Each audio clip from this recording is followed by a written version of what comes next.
My name is Lila Rowan West. I'm 29 years old. The night my life split into a before and after smelled like oil paint, cheap wine, and the faint metallic scent of nerves. Everyone else in the gallery only noticed the first two. I didn't expect a parade. I wasn't hoping for balloons or a banner or one of those squeaky, "We're proud of you" signs taped up with blue painter's tape. I told myself for weeks that I wasn't that childish anymore. All I wanted, really, all I had ever wanted, was for them to show up. It was my first real exhibition. Not a student show, crammed into a university hallway or a pop-up booth at an arts festival where people sip white wine out of plastic cups and pretend to care while looking over your shoulder for someone cooler to talk to. This was different. This was walls. White, tall, clean walls that only had my name on them. The gallery used to be a warehouse in East Downtown Houston. Now it was all polished concrete floors, exposed beams, and rows of industrial lights hanging like metal moons. My title, Fragments of Silence, floated on the entry wall in crisp black vinyl above my name, Lila West. I'd thought of that title a year before I even started the series. The work was about the quiet things people don't say, the way doubt sits in a room like smoke, the way people go mute exactly when you need their voices the most. I'd sent the invitation 6 weeks in advance, then followed up 3 times, called, texted, messaged. 2 weekends before, I'd driven out to my parents' house and set a printed flyer on their kitchen table. "It's a big show," I'd said, forcing my voice to sound casual. "First real one." My mom had nodded like she was listening, even though she never once looked down at the flyer. "That's nice, baby," she'd said, stirring something on the stove. My dad hadn't even put his phone down. "We'll see," he'd muttered, thumb still scrolling. I told myself they'd come. Maybe not all of them. Maybe not right when the doors opened. But they'd come. My parents, my older brother and his wife, my younger brother and his little boy, my sister, somebody. By 6:45, the gallery had started to hum.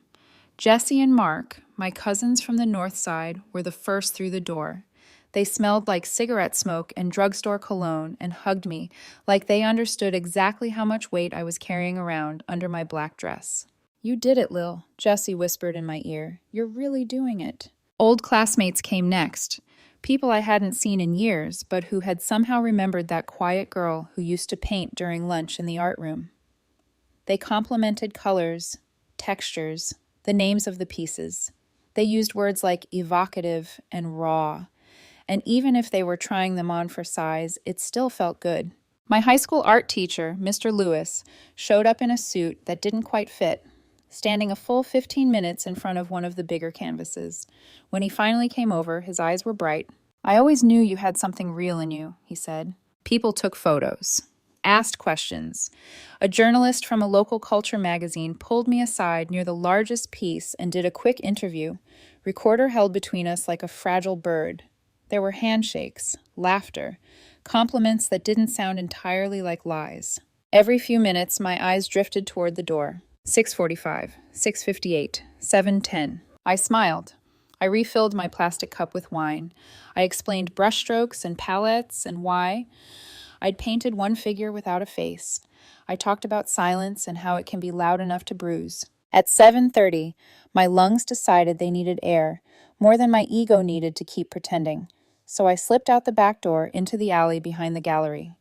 The night air hit my flushed cheeks like cold water. The alley smelled like dust and old rain and faintly of whatever the restaurant next door was cooking. My phone buzzed. For 1 second, hope surged. Maybe a text, maybe Dad stuck in traffic, maybe Mom asking for the address again. It was a notification from Instagram. I tapped it. My sister's story loaded. Grill smoke. My father flipping burgers in the backyard I grew up in. Country music playing too loud from the old portable speaker. A folding table covered in potato salad, baked beans, paper plates. My younger brother tossing a football to his son. Laughter. Breeze. Someone shouting, "Catch it, Eli." Warm light spilling across familiar faces. A full-blown family barbecue. No one had mentioned it to me, not once. I stood there in my best black dress in a dusty alley behind the biggest night of my life, watching my family throw a party I hadn't been invited to. On the same night, they all knew I'd be standing here, half in the light, half in a room full of strangers who'd chosen to spend their evening with me. I waited for the tears, for the flush of rage, for something dramatic enough to match the ache in my chest. Nothing came, just a kind of numbness, like my heart had been dipped in ice. I slipped my phone back into my bag, pressed my palms against my thighs, and walked back inside. The rest of the evening unfolded in a blur. Someone bought one of the smaller canvases within the hour, then another. Mr. Lewis asked if he could purchase a print of The Quietest Room, and I told him I'd make sure he had the original price if he ever wanted it. I smiled until my cheeks ached. I answered more questions. I talked about brushwork and negative space like I hadn't just watched my family choose hamburgers over me. At 9:12, the last guest left. The gallery door shut with a soft click that sounded louder than anything else that night. The silence it left behind felt heavier than the crowd. I started taking down some of the unsold pieces, wrapping their edges in soft cloth to protect the paint. My hands moved automatically, hook, lift, wrap, stack, while my brain floated somewhere just above my body. "Lila," Maya's voice came from behind me. I turned. Maya, the gallery owner, stood there holding a plain manila envelope. Her expression was unreadable, which was unusual. Maya usually telegraphed everything she felt through a raised eyebrow or a crooked grin. She stepped closer and pressed the envelope into my hands. "Your life's about to change," she said quietly. 6 words. No explanation. No dramatic pause. She just squeezed my fingers once and walked away, leaving me standing there with an envelope that suddenly felt far heavier than paper should allow. I didn't open it right away. I sat on an overturned crate near the door, surrounded by empty wine glasses, discarded programs, and the mingled scents of paint and perfume. I held the envelope in my lap, like if I let go, the night might slip away entirely. When I finally got home, around 10:30, after dropping a few pieces at my studio and hugging Jesse and Mark one more time, I tossed my keys on the counter and plugged my phone into the charger. The screen lit up. 71 missed calls, most of them from my parents' number, a few from my siblings, voicemail icon glowing like it was on fire. My thumb hovered over the play button. Then I set the phone down, face first on the counter. Without listening to a single message, I slid my finger under the flap of the envelope and opened it. What was inside would change everything. The envelope felt heavier than it should have, not because of the paper, but because of the way a single decision can suddenly weigh as much as a decade. I opened it slowly, like I was unsealing something I couldn't pretend I hadn't seen later. Inside were 8 pages stapled neatly in the corner. A contract, my name at the top, terms underneath. Gallery representation, year-round. My own dedicated space. Scheduled solo exhibitions for the next 2 years. Promotion, press, access to established collectors. A financial breakdown that made my throat go dry. Revenue shares, minimum guarantees. My work, my name, my future laid out in black ink that looked more real than any of the maybe someday promises I'd been feeding myself for years. At the bottom of the last page, in sharp, clean handwriting that I recognized as Maya's, there was a note. "You're not just good, Leela, you're the real thing. Let's show them." I read the contract twice, not because I doubted it, but because the part of me that grew up being told art was a hobby didn't quite know how to process the idea that someone wanted to build a business around it. I didn't hesitate. I didn't stop to consider whether I was ready, or if this would upset anyone, or if I should run it by my parents the way I'd done with every big decision since I was 15. I picked up a pen and signed my name. The second my pen left the page, I felt something inside me click shut, not in a dramatic way, no fireworks, no internal monologue with swelling music, just a quiet, definitive closing of a door I'd been holding open out of habit. I set the contract on my nightstand and finally picked up my phone. 71 missed calls. Almost all from the same group of people who'd chosen potato salad over my life's work. I didn't listen to any of the voicemails. I already knew what they'd say. Some variation of, "We forgot, we didn't realize, it wasn't a big deal. You know we love you, stop being dramatic." Instead, I flipped the phone over so the screen faced the counter and walked out of the apartment. The city was eerily quiet at midnight, the kind of quiet that makes every sound, every car, every stray shout, feel amplified. I pulled my jacket tighter around me and walked the 2 blocks to my studio. The studio is a fancy word for what is essentially a large, drafty room above a tire shop. Concrete floor. One long sink, No insulation. It smells perpetually like turpentine, coffee, and whatever heavy machinery is being worked on downstairs. It's the only place that has ever felt completely mine. I flicked on the lamps, grabbed a fresh canvas from the stack, and dragged it into the middle of the room. No sketch, no plan, no reference photo. I just started painting. Not the kind of careful, measured painting I do when I'm thinking about composition and gallery walls and potential buyers. This was wild, sloppy, fast, colors smeared with my hands as much as with brushes, lines that didn't so much form shapes as they screamed, blacks over reds over grays, smears of white like erasures that failed. It wasn't about making something good, it was about making something honest. By the time my shoulders ached and my fingers were cramped and my eyes felt like they'd been scrubbed from the inside, I stepped back and looked at what I'd done. It was ugly, loud, chaotic, absolutely unsellable, exactly what I needed. I hung it facing the wall and turned off the lights. When I walked home at dawn, the city was beginning to yawn awake. Delivery trucks rumbled down the street. Someone walked a dog wearing a ridiculous little sweater.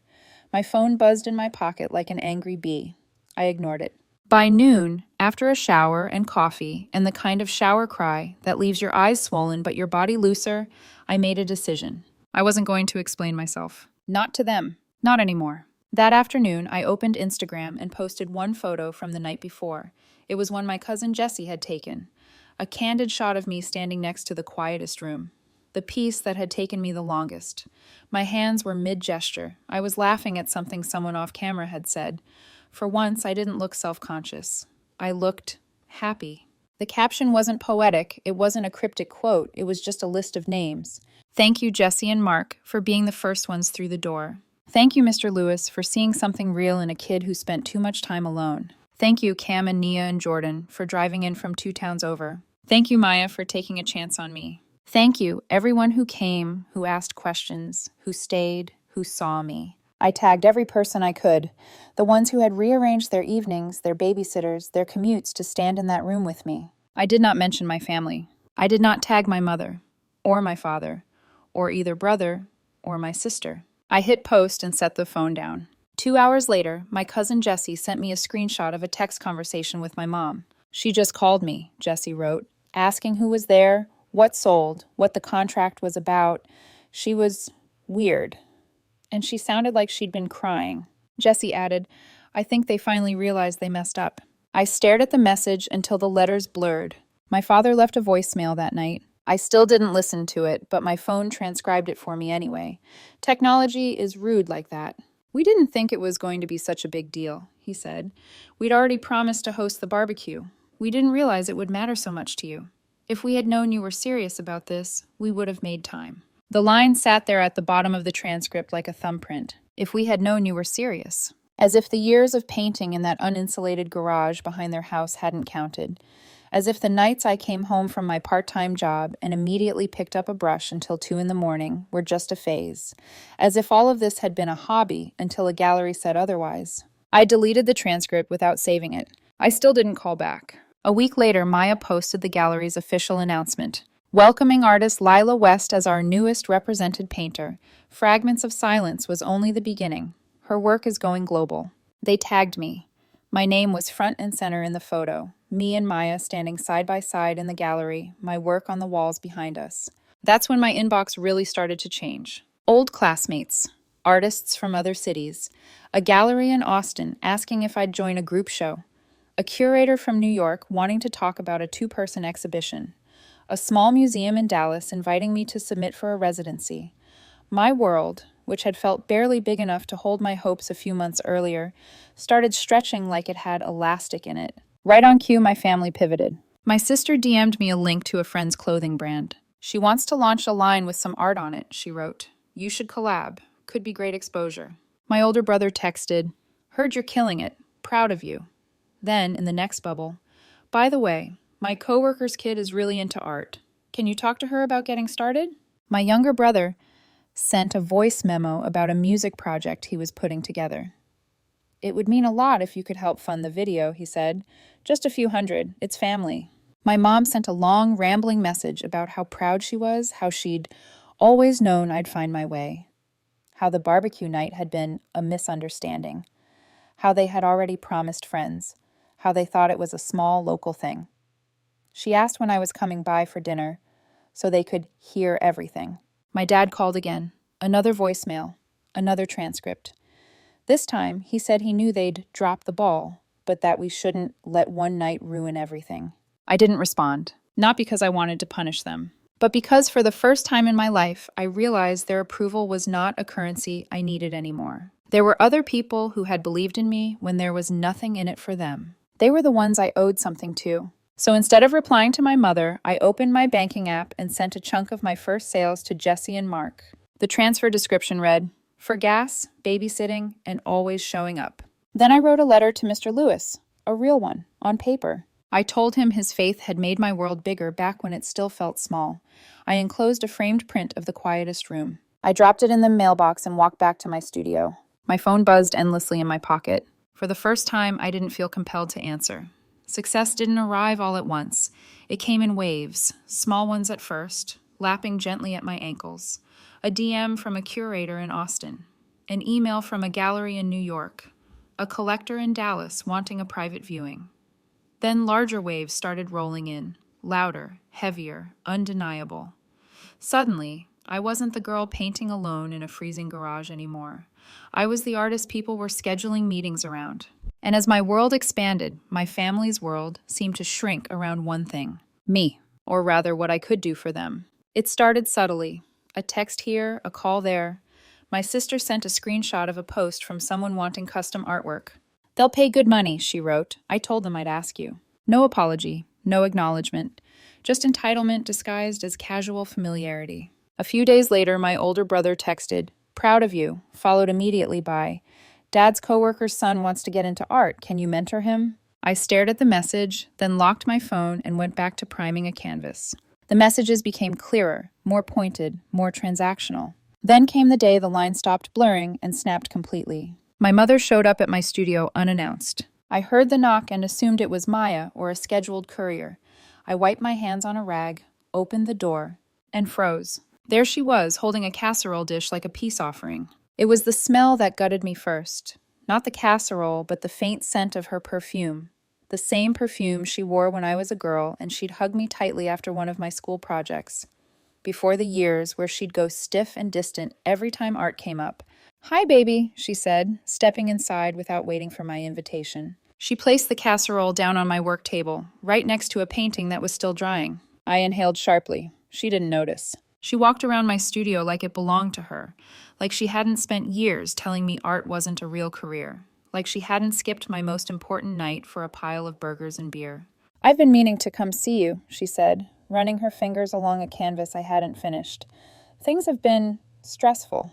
I said nothing. My silence made her talk faster. "We regret missing your show," she continued. "We just didn't realize how important it was. Your father and I feel terrible." She said the words, but her tone had no weight, no humility, no grief. It felt practiced, delivered, like she was checking off a box. Then her expression shifted, just slightly, but enough for me to recognize the calculation behind it. "We actually came to tell you something," she said. "Something exciting."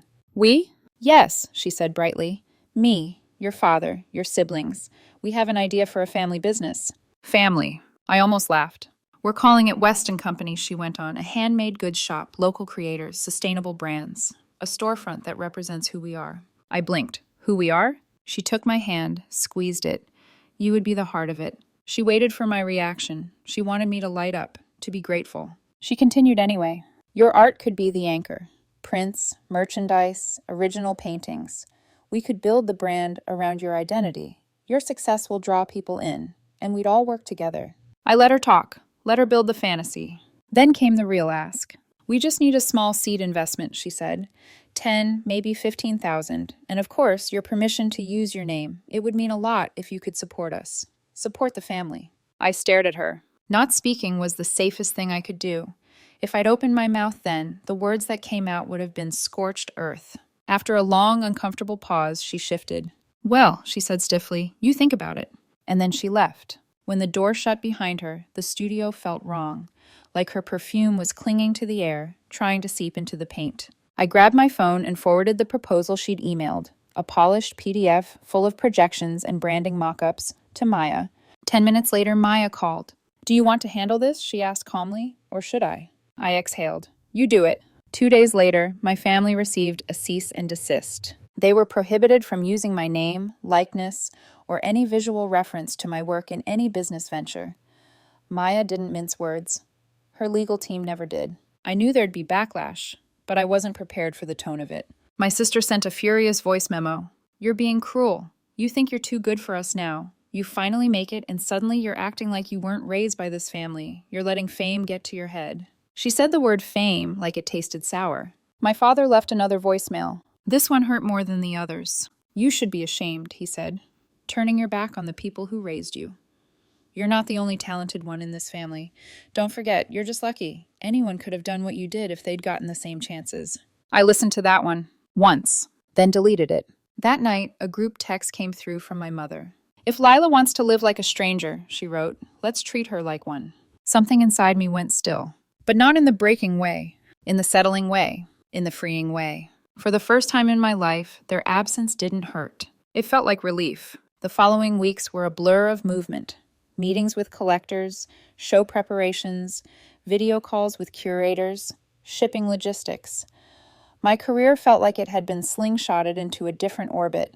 I barely had time to breathe, let alone grieve the family that had decided I wasn't theirs unless I was useful. Berlin confirmed spring dates. London wanted a virtual walkthrough. A museum in New York asked for availability. My inbox was full, my calendar was full, my life was full. And in all that fullness, there wasn't space for the people who only remembered me when they needed something. There was space for the ones who'd shown up without asking anything in return. So I called Jesse and Mark, the two cousins who had walked through the gallery doors first, the ones who hugged me like they already knew my family wouldn't come. "I want to bring you both to New York," I told them. "For what?" Jesse asked. "For the next show. You were there at the beginning. I want you there now." They said yes before I even finished the sentence. I bought their flights, booked their hotel, paid for every meal. At dinner in Brooklyn, I handed each of them an envelope with a surprise: ownership shares in a limited edition print series I was launching. A real stake, income for life, a piece of my rising tide. "Lila," Mark whispered, eyes glassy. "Why us?" "Because you showed up," I said, "before anyone else did."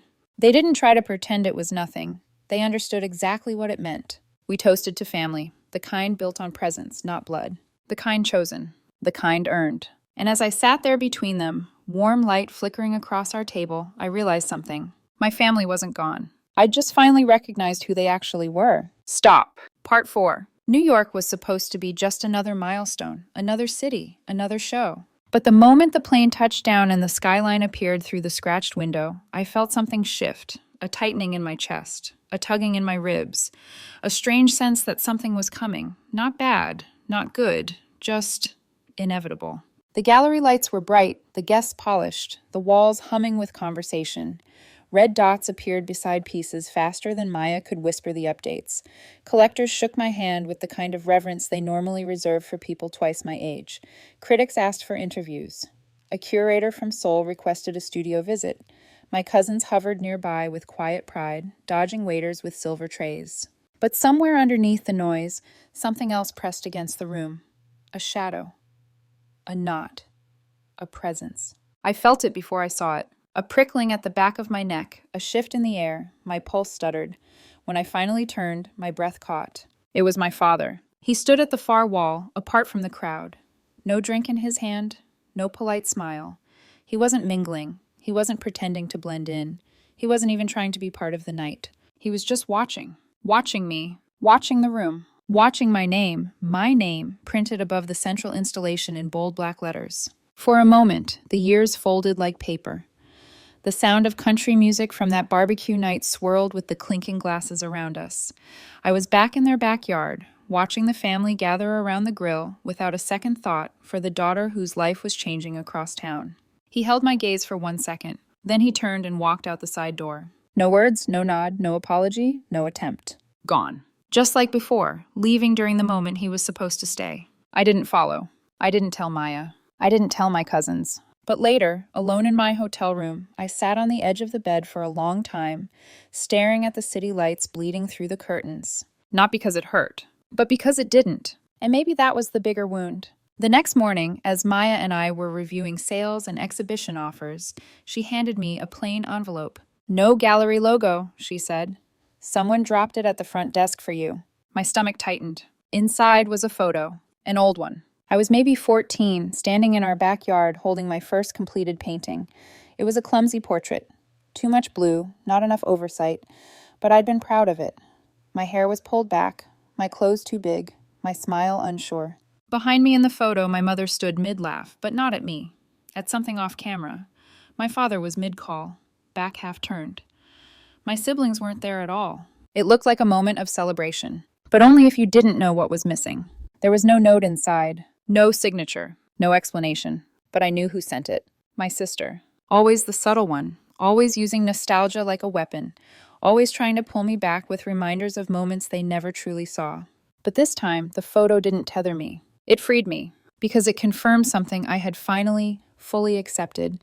They hadn't forgotten me. They just never saw me. Not then, not now, not even enough to realize the photo they chose was the very proof of it. That night in my hotel, I made a decision. It wasn't revenge. It wasn't bitterness. It wasn't even closure. It was art. A final show. Not for critics. Not for collectors. Not for cities or galleries or accolades. A show for the handful of people who mattered. A show for the ghosts I'd carried. A show for the silence that had shaped me. One night, one painting, one truth. The event took place 6 weeks later in a quiet, converted loft outside Santa Fe. No red carpet, no staff, no press. Just warm lights, wooden floors, the faint crackle of a space heater, and a single canvas draped in black cloth. The guest list was small and intentional. Jesse and Mark, Mr. Lewis, 2 young artists I'd mentored, a collector who had become a friend, Maya, people who had seen me when it mattered. No one else. As they settled into the room, I stood beside the veiled painting. My heart thudded, slow and heavy, like something was pushing its way out of my ribs. "This piece," I said quietly, "is not for sale." No one moved. No one breathed. I reached up, gripped the corner of the cloth, and pulled it down. The gasp was immediate. There it was. My family's backyard. The barbecue. The folding chairs. The grill smoke. The red Solo cups. My mother laughing at something just outside the frame. My father leaning against the railing, drink in hand. My siblings in mid-motion, gesturing, reaching, smiling. Everyone there. Everyone together. Everyone except me. But in the painting, I existed. As a shadow. A faint silhouette standing behind the wooden fence, watching through the slats. Unnoticed. Uninvited. Unmissed. And just beside the shadow, painted so lightly you had to squint to see it, was a second figure. A smaller one. A child. Half-formed, half-present, half-remembered. The girl I used to be. The one who waited for them to show up. The one who learned they wouldn't. No one asked about her, but everyone understood. The room filled with the silence thicker than sorrow. A silence that hummed. A silence that knew itself. One by one, people approached me, hugged me, whispered things that didn't need responses. When the night wound down, Maya turned off the lights beside me, and the room fell into a soft, twilight dimness. "Lila," she whispered, "this was the bravest thing you've ever painted." I didn't answer. I didn't need to.